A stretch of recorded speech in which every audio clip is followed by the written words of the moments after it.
Hi again, everybody. Football season is here, and welcome back to another year, not only in the Tyler Independent School District, the 2012-2013 school year, but the 2012 football season, and we're coming at you from Trinity Mother Frances Rose Stadium here in the video room where the big board is operated from on Friday nights, and the athletic director for TISD, Rod Kaspar, as well. It's a busy time of the year. Yes, sir, it is. Getting ready for football, getting ready for the Classic. Things are going crazy right now. Now, the Classic, of course, the Trinity Mother Frances East Texas Kickoff Classic actually begins on August 30th on a Thursday night. You got 4 games this year. Right. I went out and picked up another game.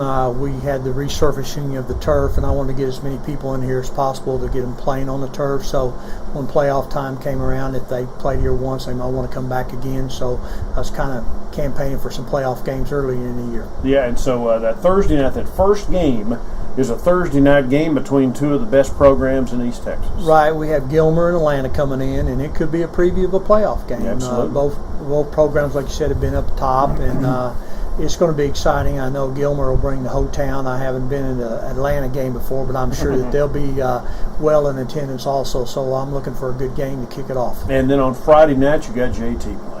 Got John Tyler opening up against Lufkin, which ought to be a great matchup. I know that John Tyler beat Lufkin this summer during 7-on-7, so Lufkin probably come back grudge looking for a little revenge, and John Tyler will be trotting out, ranked number 3 in the state. So anxious to see how Coach Holmes and his new coaching staff will have those kids ready to play. Yeah, JT also has a new coach, as does Lufkin. We'll get to that here in just a moment.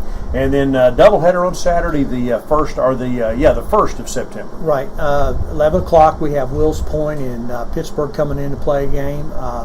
Both programs are solid football programs, and I think they'll bring a good crowd. And I'm anxious to see, that ball game where it'll flow into the last game of the night, Saturday night, when we have Robert E. Lee playing Sulphur Springs, which will be a matchup from old times. Now, we've been doing this for about a decade, close to a decade, at Trinity Mother Frances Rose Stadium, and it's become a really, really neat event. Now, what's really neat this year are the changes that have been made to the stadium. Rod, we'll have we got some video, but Rose Stadium, Trinity Mother Frances Rose Stadium, will have a new look on the field, and for fans coming here, they'll notice something a little different about the lighting this season. Right, we new lights, whole new lights put in at the stadium, and we've been out here a couple nights already, and it's just unbelievable the difference that there is this year compared to last year.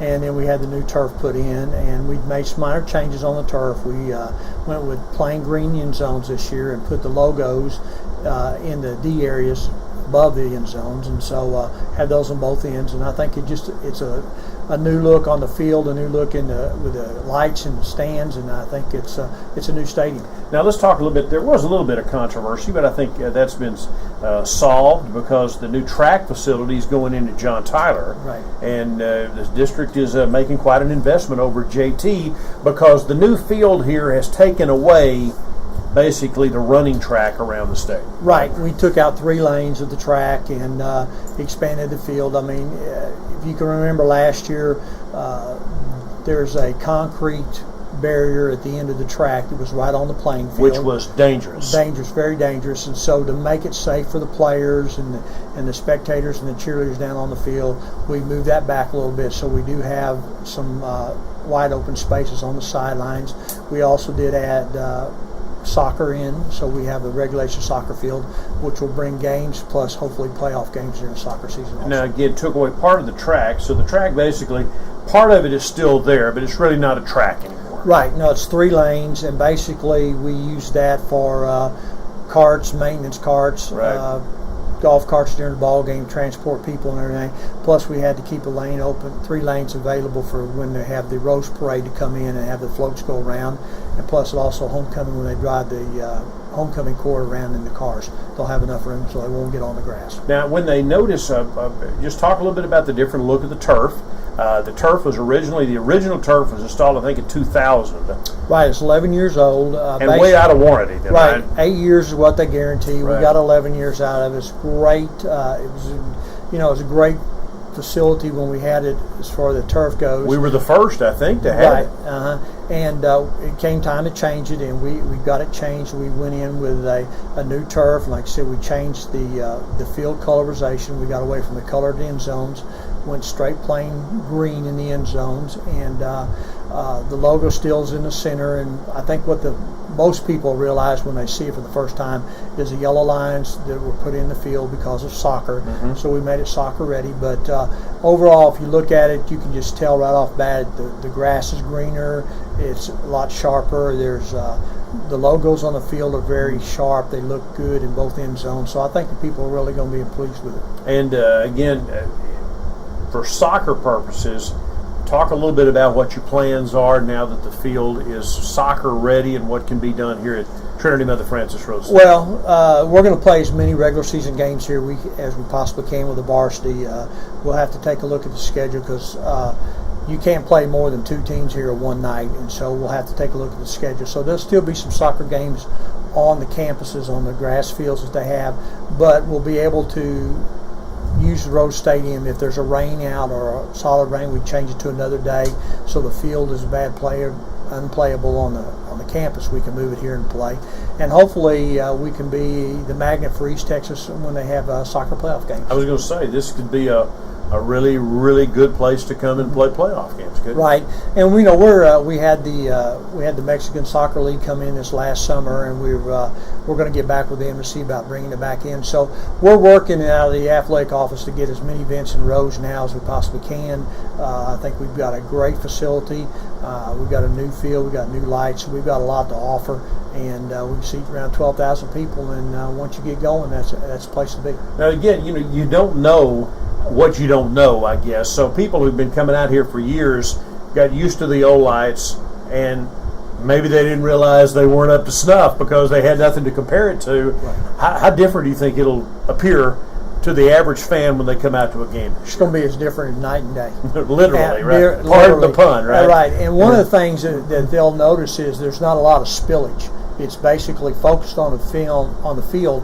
And what it reminds me of is if you watch the pro basketball game on a Sunday afternoon, you watch the Lakers play, where there's lights on the field only, and then the stands was kind of dark. Yeah. That's basically the kind of atmosphere we're going to have now. It's just unbelievable. It's going to be a really great facility. I remember, what was it, I think 3 years ago, Greg McCrae, who does the show with us, would remember ESPN came here for a Robert E. Lee Euless Trinity game. Yes, sir. Mm-hmm. And they had to bring in order to make it ready, not just for local TV, which has been dealing with it for years, but for network television to run that game, they had to bring in portable lights. That won't have to happen anymore. No, right? it will not. And you could televise a game here at Trinity Mother Frances Rose Stadium. Yes, right? sir. Not a problem. And I've heard the story about that.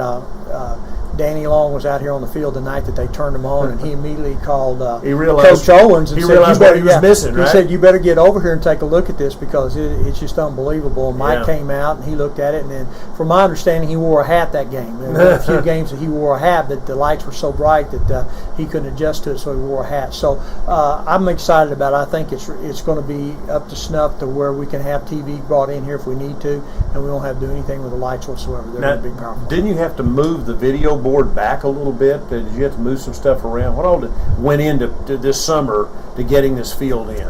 Basically, no, the video board stayed where it was. all right. What we changed is in the south end zone, the north end zone, we took out all the track runways and pits and platforms that we use during the track meets, and it's just solid turf in the end zones now. The D area is what they call it.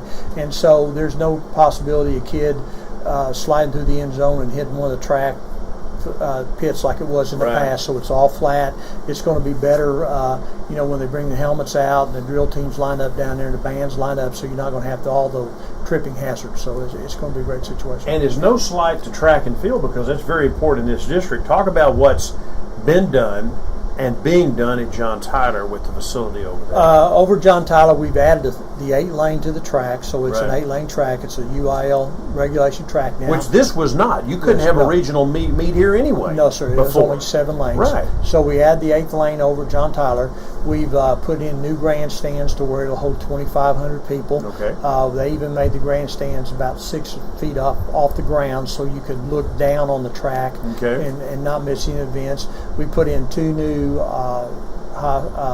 concession stands and restrooms on both sides, so that's upgraded, and it's a great facility. It should be finished about the end of this week. And again, of course, the football program benefits from that too, because some sub-varsity games that are played out there on the field now have a better facility to play at, right? Mm-hmm. Yeah. All right, so that covers a little bit about the field. And again, this is a busy place during the year. Tell folks just, not only is Tyler Junior College use it on Saturday, but how about sub-varsity, middle schools, and people like that? TJC and Texas College both use it on Saturdays. Texas College is coming back here this year, Texas College is right? coming back this year, okay. Yes, sir. And then we'll have all of our high school games, our varsity games on Friday night. In fact, one weekend, I think it's the last weekend in September, the 28th and 29th, we've got a doubleheader.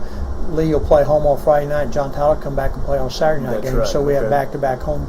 We'll have middle school games on Mondays and Tuesdays out here, and we'll have some varsity and freshman games out here on Thursdays. So between that and trying to fit the band practices in, because both bands want to come out here and practice. Sure. The Apache Bells want to come in and practice. Yeah. So we're a pretty busy facility out here. Now, since I have a vested interest in like ninth grade and JV football now, what give people the times? What you're going to have middle schools on Monday and Tuesday, right? Right, and we'll start at 4:00 the first game, and the second game will be at 5:30. On Thursday nights for sub-varsity game, we'll do a 5:15, 7:30 games. Okay, all right. So and again, that keeps this place very busy. Now, what wasn't busy enough, and one of the reasons we think this will help, the lighting and the turf, we weren't busy enough last year at playoff time. Right. And we hope to be a lot busier this year. Mm-hmm. Talk a little bit about some of the problems you ran into. Well, we held 2 or 3 playoff games here last year, and and that was fine. But to me, it wasn't enough. We lost a couple. We lost a couple games. We lost the Lindell Henderson game, which would have been a big game, and we also lost the Gilmer Van game, which would have been another big game, turnout wise.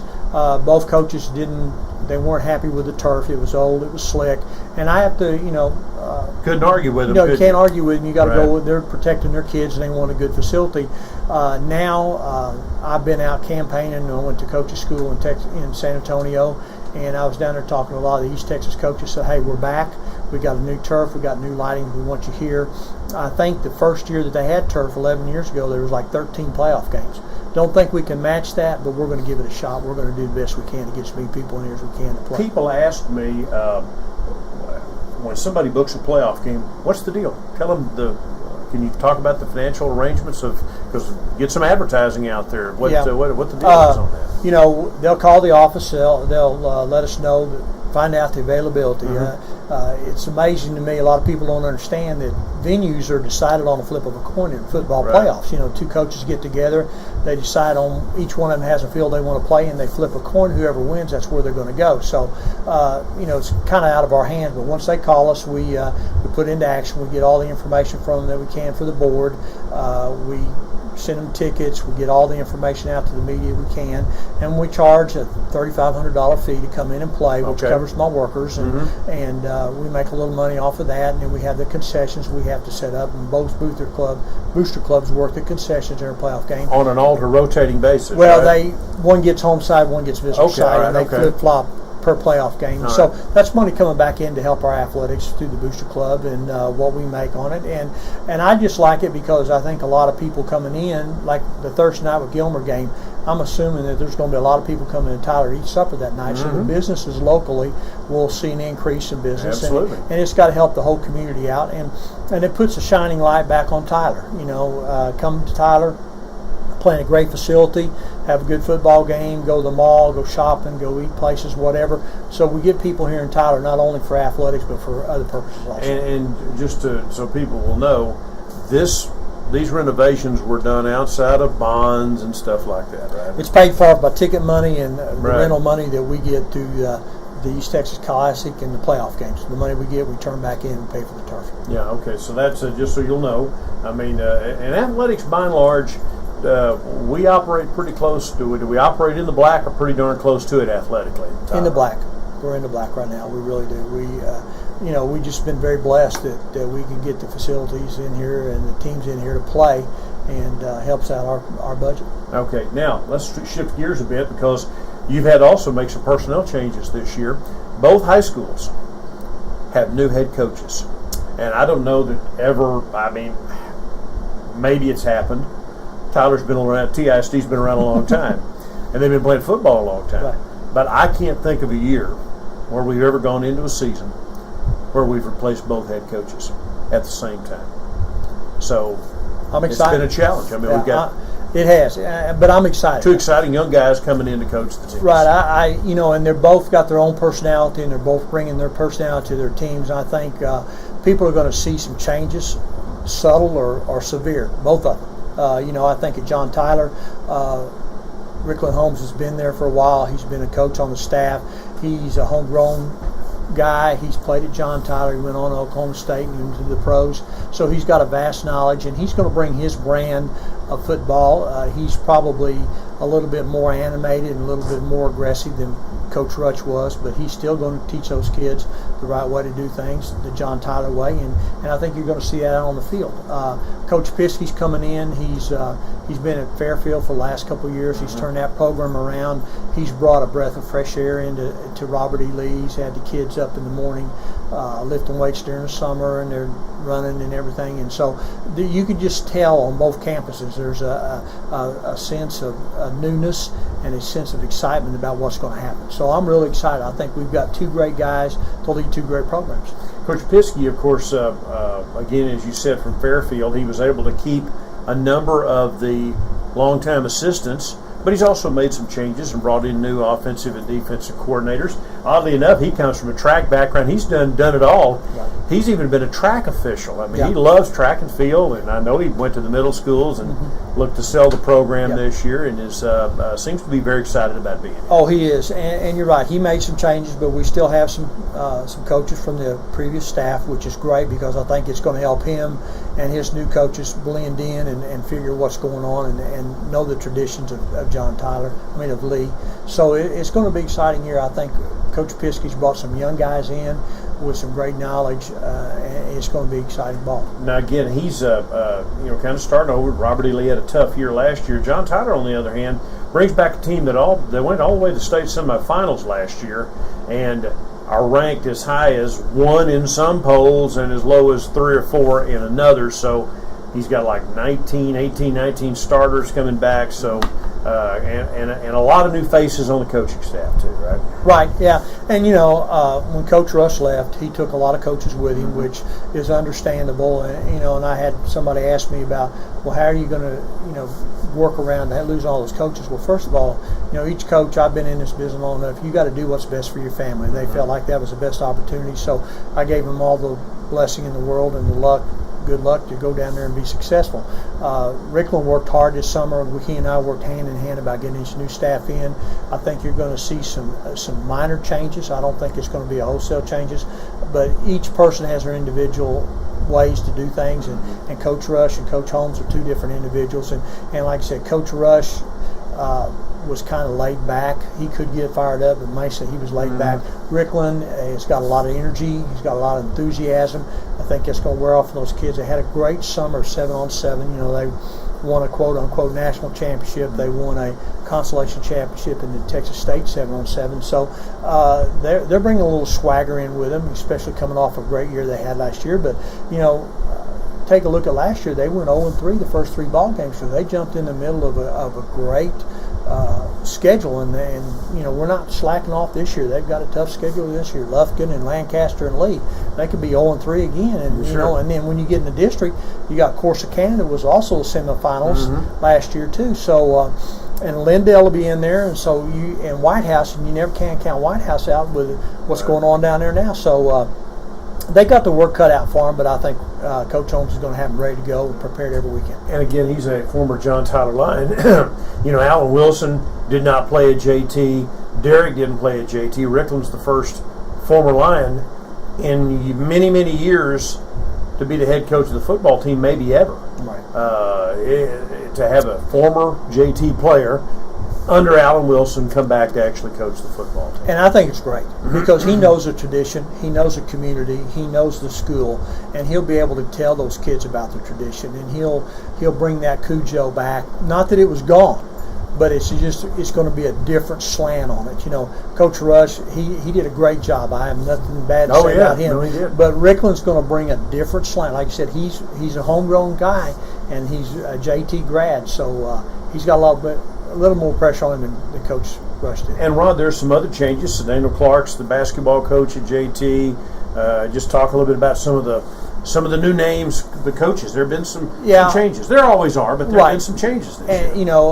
Coach Anderson stayed with the defense coordinator at John Tyler. He moved up Antoine Bush as the offensive coordinator, who stayed with him. And Coach Clark is going to go in as a new basketball coach. He filled in at the end of the year last year when Coach Pinson had to leave. So, the other coaches, like I said, Coach Holmes worked very hard to get them to fit into his chemistry and his ideas. And I think he's got a great staff. So I'm anxious to see how they're going to work. Friday night, both of them open up with a scrimmage. And so I'll try to get to one of them and see what's going on and see how things are working. And then there were changes at Robert E. Lee. Coach Howard. Coach Pirtle left as the baseball program. Of course, worked with football, but David Howard's the new baseball coach. Right, and I don't think the baseball program's going to miss a beat. Coach Howard's a young guy. He's got a lot of enthusiasm. Was the assistant there. Was the assistant under Coach Pirtle. He learned from Coach Pirtle, so I know that he's going to go in and he'll change things around a little bit for his likings, but otherwise I don't think we're going to miss a beat. I think things are going to be fine. Talk a little bit about, let's shift gears. There's always issues involved in Texas high school football, but there's nothing terribly controversial on the table right now, statewide. Is right? There? No, things are pretty calm. Like you said, it's usually something going on for now. The one talk out there is adding a 6A football league, division to the playoffs, but that won't affect us. It's not going to be the Super 6A like everybody talked about. Right. What they're going to do is add 6-man to be the 1A division, and so the 1A now will go up to 2A, and they just bump everybody up. So, Lee will stay in what will be 6A, and John Tyler will go to 5A, still play the same teams, have the same schedules, the same districts and everything. So, not a big change. The last 2 years, with the economy hopefully in recovery, but still not what it was 5 years ago. There was talk around the state that some independent school districts were having to cut back on the number of sub-varsity football teams and doing different things like that. Really, that hasn't been an issue here, has it? No, and it hadn't even been discussed yet. So I think we're pretty well on good financial grounds, and we're not looking for that down the road. But we were operating kind of lean and mean anyway, weren't we? Right. And we've got a little leaner and a little meaner, but that's just the way the economy and the situation is now. But we're not going to do anything that's going to affect our kids on the playing surface. We're going to give them the best facilities they possibly can, uniforms, everything they need to be successful, and we'll look at other ways to cut before we have to go in and cut something that really affects the kids. It has been, though. I mean, these have been challenging times in public schools, right? Even whether it's from the top athletics, no different than anybody else, right? Yeah, it has. It's not like before where you just had a barrel of money to go spend stuff on and do whatever you want to. Now you got to be a little bit more conservative and kind of monitor your budget as each coach goes and make sure that there's some left in the end in case something big comes up. So you have changed scheduling though a little bit, right? Try to stay closer to home, right? Especially at the middle school level now, haven't you? Yeah, the middle school level. What we've done is we're going to an NTISD district schedule. So we have 6 middle schools and they're going to play each other twice, or well, not twice because they give them 10 games. They're going to play 9 in football. But in volleyball and basketball, they each play twice. We'll have an end of season scheduling, which is going to cut down on the bus travel, the transportation costs, the food costs because we had to feed them going out of town. Plus, it's also going to cut down on the fact that the kids are out late on a school night. This way, you play a 4 o'clock football game here. Your kid can be over by 5:15 and home by 6. And then play the 5:30 game, they could be home by 7. Whereas if they were going to Nacogdoches to play a middle school game, it could be 11, 12 o'clock before they got back, depending on how the game ended. So we're going to go to an inside the district, and I think it's going to work out real well. I'm sure some of the other school districts around us probably weren't all that happy about that. No, they weren't, but I kind of laid the groundwork last year that told them that was going to be a possibility when we had realignment, right. because you didn't know what the economy was going to be, and I told them, and they understood, and who knows, if the economy kicks around and we get back to the way it used to be, we might go back to playing them. I had several people say, well, you're not going to be very good just being a city champion. Well, I think you are, because you're going to get to know the kids you're going to play with in high school. You're going to get to play against some other kids in high school, and so, if you're city champion in Tyler, that's going to be something to brag about, and the kid can take it on with him into high school and have a little bragging rights with his teammates there. But we're going to produce the same type of football players we have in the past. District alignment has changed for Lee and JT. Lee is in a district that does not include DeSoto now, but does still include Longview and the like, but it also includes the Mesquite schools and the 2 Rockwall high schools. Right. Mm-hmm. And then JT's district is different. We just touched on that earlier. It's a 16 district. It's very different than it was before. Yeah, and I think it's very competitive. I really do, because you've got Corsicana, which I said was a semifinalist last year. White House, which is always tough. Lindale, which is coming up from a 3A to 4A, and that's a natural rivalry right there. So then you have Jacksonville and Nacogdoches in the mix with them. So on any given night, and you've been around long enough, anything can happen. You got the injury bug, you got a kid that's sick. It depends on a lot what's going on. So it's going to be a very competitive district for John Tyler. Lee is going to have some competitive too. I think they're going to be in the mix too. It's going to be Rockwall Heath have a great tradition of football. I don't know, they're down a little bit. Rockwall Heath's known basically for baseball right now, but they're going to bring it in with the Mesquite schools, and you always have that rivalry with Longview. So it's going to be an interesting season for both of them, and I'm looking forward to seeing some great football out here. And as we wind it down, again, the Kickoff Classic is coming up, and it begins on Thursday night, August 30th. Run us down again the schedule of games for what has become a really cool event. Thursday night we have Atlanta versus Gilmer. Friday night we have John Tyler versus Lufkin. Saturday morning at 11 we have Wills Point and Pittsburgh, and Saturday night at 7:30 we have Lee and Sulphur Springs. Now, ticket, is it still a $10 ticket to cover it all? $10 tickets, you get in all 4 games. That's a pretty good bargain. That's a great bargain, it really is. $2.50.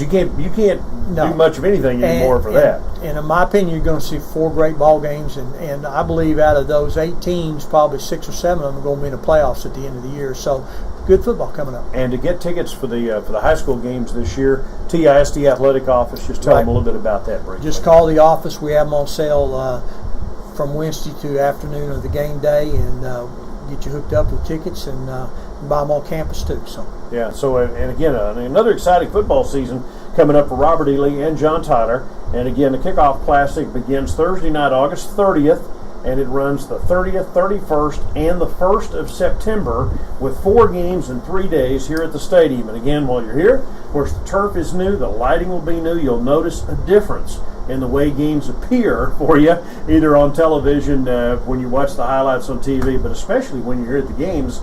And even the kids will be able to see those punts and passes a little bit better as well. For Mr. Kaspar, Rod Kaspar, the athletic director of the Tyler Independent School District, I'm Bill Coates. Thanks again. That's the first show of the year for Coach's Corner. The coaches, Coaches Piskey and Holmes, will be with us each week as we talk about football leading up to each and every game, and then recap games following the weekly schedule. Looking forward to another great football season right here on Coach's Corner. Thanks for joining.